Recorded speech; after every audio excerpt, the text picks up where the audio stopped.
Welcome to Neelavathi kitchen. இன்றைக்கி நம்ம முறுக்கு எப்படி பண்ணுறதுன்னு பார்க்கலாம். நம்ம சேனலுக்கு இப்போ தான் ஃபஸ்ட் டைமாக வரீங்க அப்படின்னா சப்ஸ்கிரைப் பண்ணி வச்சுக்கோங்க. கூடவே பெல் ஐக்கானே கிளிக் பண்ணி வச்சுக்கோங்க. அப்போ தான் நம்ம போடுற வீடியோஸ் எல்லாமே உங்களுக்கு நோட்டிஃபிகேஷனில் காட்டும்.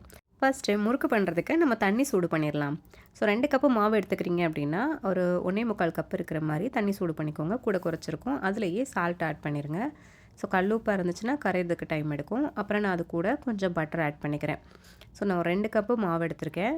ஸோ அதில் கொஞ்சமாக ஓமம் சேர்த்துருக்கேன். அரிசி மாவு மட்டும் நீங்கள் சேர்த்துக்கலாம், இல்லை உளுந்து மாவும் அரிசி மாவும் சேர்த்து பிசைஞ்சிக்கலாம். உளுந்து முறுக்கு பண்ண போகிறீங்க அப்படின்னா 1 கப்பு மாவுக்கு 1/4 கப்பு உளுந்து மாவு இருக்கிற மாதிரி சேர்த்துக்கோங்க. வெறும் அரிசி மாவு மட்டும் தான் பண்ணுறீங்கன்னா எதுவுமே சேர்க்க வேணாம். ஜஸ்ட்டு சால்ட்டு மட்டும் சேர்த்துட்டு இந்த மாதிரி பட்டரும் ஓமமும் சேர்த்துக்கோங்க. ஓமம் இல்லைன்னா எள்ளை சேர்த்துக்கோங்க, இல்லைன்னா சீரகம் சேர்த்துக்கோங்க. ஓமம் சேர்க்குறது கொஞ்சம் செரிமானதுங்களுக்குலாம் நல்லதாக இருக்கும். ஸோ அது கூட அந்த நம்ம ஹாட் வாட்டர் எடுத்தோம் இல்லையா, அதை கொஞ்சம் கொஞ்சமாக சேர்த்து நல்லா மிக்ஸ் பண்ணிக்கோங்க. மாவு ரொம்பவும் திக்காக இருந்தது அப்படின்னா நம்மளுக்கு முறுக்கு புளியறதுக்கு கஷ்டமாக இருக்கும். அப்புறமும் அந்த முறுக்கில் வந்து கிராக் விழுந்த மாதிரி இருக்கும். ஸோ இந்த மாதிரி நல்லா சாஃப்டாக பிசைஞ்சுக்கோங்க. அப்புறம் ஒரு 3 கன்று இல்லைன்னா 5 கன்று அந்த மாதிரி எடுத்துகிட்டு உள்ளே நல்லா ஆயில் க்ரீஸ் பண்ணிடுங்க. அப்போ தான் உங்களுக்கு ஒட்டாமல் அப்புறம் கொஞ்சம் நீட்டாக இருக்கும். ஓரளவு ஒரு பால் சைஸில் மாவை எடுத்துகிட்டு அதை கொஞ்சம் நல்லா ரோல் பண்ணிவிட்டு உள்ளே போட்டுருங்க. ரொம்ப எக்ஸஸாக மாவு வைக்காதீங்க. அதோட முக்கால் இருக்கிற மாதிரி வைங்க. இருந்து பாருங்கள், ஃபுல்லாக வைக்கக்கூடாது. இதிலேருந்து கொஞ்சம் எடுத்துருங்க. அப்போ தான் நம்ம வந்து உள்ளே போடுறதுக்கும் ப்ரெஷ் பண்ணுறதுக்கும் கரெக்டாக இருக்கும். ஸோ இந்த அளவுக்கு வச்சுட்டு நம்ம வந்து முறுக்கு செய்ய ஆரம்பிச்சிடலாம். முறுக்கு புளிகிறது டேரெக்டாக ஆயில்லையே நீங்கள் வந்து முறுக்கு செய்யலாம். இல்லைன்னா இந்த மாதிரி கரண்டி, ஒரு தாளம், இல்லைன்னா இலை இந்த மாதிரி எடுத்துகிட்டு அதில் சுற்றிட்டு அதுக்கப்புறமா ஆயிலில் போடலாம்.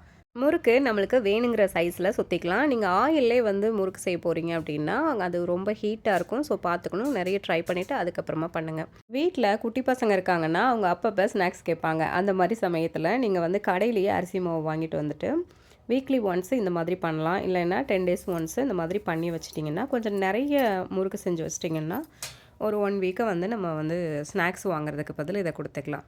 ஸோ இதே மாதிரி ஒன்றா வந்து முறுக்கு போடுங்க. நான் ஃபஸ்ட்டு போடும்போது எண்ணெய் சூடாகிறதுக்குள்ளேயே போட்டுட்டேன். ஸோ இப்போ தான் கரெக்டாக எண்ணெய் வந்து சூடாகுது. நம்ம போடும்போதே வந்து அந்த பபிள்ஸ் எல்லாமே வரணும். ஓரளவுக்கு ஆயில் சூடானதுக்கப்புறமா நம்ம முறுக்கு போடலாம். ரொம்பவும் ஆயில் ஹாட்டாக இருந்துச்சுன்னா அந்த முறுக்கு வந்து பர்ன் ஆகிடும். ஸோ ஒயிட்டாக இருக்காது பார்க்குறதுக்கு. ஸோ அதுவும் பார்த்துக்கோங்க. நம்ம ஃபஸ்ட்டு வந்து ஆயில் சூடாக இருக்கா இல்லையான்னு செக் பண்ணுறதுக்கு குட்டியாக ஒரு பால் சைஸில் மாவு எடுத்துகிட்டு உள்ளே போட்டு பார்த்திங்கன்னா அது மேலே வந்துருச்சுன்னா ஓகேவாகிடுச்சுன்னு அர்த்தம். ஸோ நம்ம வந்து முறுக்கு 1 by 1 போட்டுக்கலாம். ஸோ பாருங்கள், அந்த பேனில் எவ்வளோ முறுக்கு போட முடியுமோ அத்தனை முறுக்கு அட் அ டைமில் புழிஞ்சு போட்டுருங்க. ஸோ அது வந்து நல்லா ஒரு 2-3 தடவை திருப்பி விட்டுட்டு அந்த பபிள்ஸ் எல்லாம் அடங்கினதுக்கப்புறமா முறுக்கு ரெடி ஆகிடுச்சின்னு அர்த்தம். நம்ம அந்த டைமில் நம்ம எடுத்துக்கலாம். ஷேப்பு நம்மளுக்கு வேறு ஷேப்பு வேணாலும் போடலாம். ஸோ இதே மாதிரி தான் பண்ணணும்னு இல்லை. குட்டியாக, பெருசாக, அதுக்கப்புறம் ட்ரையாங்கிள் சைஸில் அது மாதிரி எது வேணுமோ நம்ம பண்ணிக்கலாம். இப்போ பாருங்கள், ஓரளவு ரெடி ஆகிடுச்சு. நம்ம அந்த கரண்டியை வச்சு லைட்டாக கலக்கி பார்த்தோன்னா அந்த சவுண்டும் கேட்கும். ஸோ அப்போ வந்து நல்லா கிறிஸ்பியாக ரெடி ஆகிடுச்சு அப்படின்னு அர்த்தம். ஸோ அந்த சமயத்தில் நம்ம வெளியே எடுத்துடலாம். ஸோ ஆறின உடனே சாப்பிட்டு பார்த்தோம்னா சூப்பராக டேஸ்ட்டாக இருக்கும். அவ்வளோதான். நம்ம இதே மாதிரியே சூப்பராக எல்லா முறுக்கையுமே நம்ம செஞ்சிடலாம்.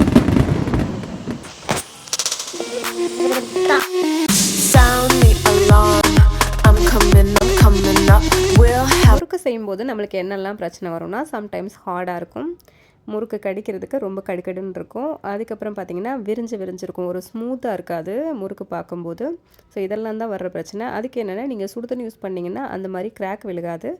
அதுக்கப்புறம் நல்ல மாவை வந்து சாஃப்டாக பிசைஞ்சிக்கோங்க. அப்படின்னா தண்ணி லைட்டாக சேர்த்து அந்த மாதிரி பிசைஞ்சிக்கிட்டிங்கன்னா உங்களுக்கு அந்த கிராக்கும் வராது, உங்களுக்கு ஹார்டாகவும் இருக்காது. அதே மாதிரி சுடு தண்ணி போடும்போது கொஞ்சம் வார்மாக இருக்கிற மாதிரி தான் போடணும். ரொம்ப ஹாட்டாக இருந்துச்சுனாலும் முறுக்கு வந்து கடுக்கடுன்னு இருக்கும். அதே மாதிரி உளுந்து சேர்க்குறீங்க அப்படின்னா லோ ஃப்ளேமில் வச்சு லைட்டாக வறுத்திங்கன்னா சூப்பராக இருக்கும் முறுக்கு. அதே மாதிரி கலர் சேஞ்ச் ஆகிடுச்சு அப்படின்னா உங்களுக்கு ஹார்டாக இருக்கும். அவ்வளோதான், வேறு எந்த பிரச்சனையும் வராது. மற்றபடி முறுக்கு மொறுன்னு சூப்பராக இருக்கும். ஸோ நீங்களும் இதே மாதிரி ட்ரை பண்ணி பாருங்கள். முறுக்கு ஆறுனதுக்கு அப்புறமா ஒரு க்ளோஸ்டு கவர்லேயோ இல்லைன்னா ஒரு பக்கெட் இந்த மாதிரி இதுகளையோ போட்டு மூடி வச்சுருங்க. இல்லைன்னா பதத்து போயிடும். ஸோ அப்போ தான் எப்போயுமே வந்து கிறிஸ்பியாக இருக்கும். நீங்கள் 1 மாதத்துக்கு வேணுனாலும் நீங்கள் வந்து வச்சுக்கலாம். அவ்வளோதான், நம்ம சூப்பராக முறுக்கு ரெடி பண்ணிட்டோம். ரொம்ப சிம்பிளாக தான் பண்ணியிருக்கோம். டேஸ்ட்டாகவும் இருக்கும். ஸோ இதே மாதிரியே நீங்களும் ட்ரை பண்ணி பாருங்கள். நம்ம சேனலுக்கு இப்போ தான் ஃபஸ்ட் டைமாக வரீங்க அப்படின்னா சப்ஸ்கிரைப் பண்ணிக்கோங்க. மற்றவங்களுக்கும் ஷேர் பண்ணுங்கள். உங்களுக்கு இந்த வீடியோ பற்றின கொஷின் ஏதாவது இருந்தது அப்படின்னா நீங்கள் கண்டிப்பாக கமெண்ட் செக்ஷனில் கமெண்ட் பண்ணலாம். So thank you so much for வாட்சிங்.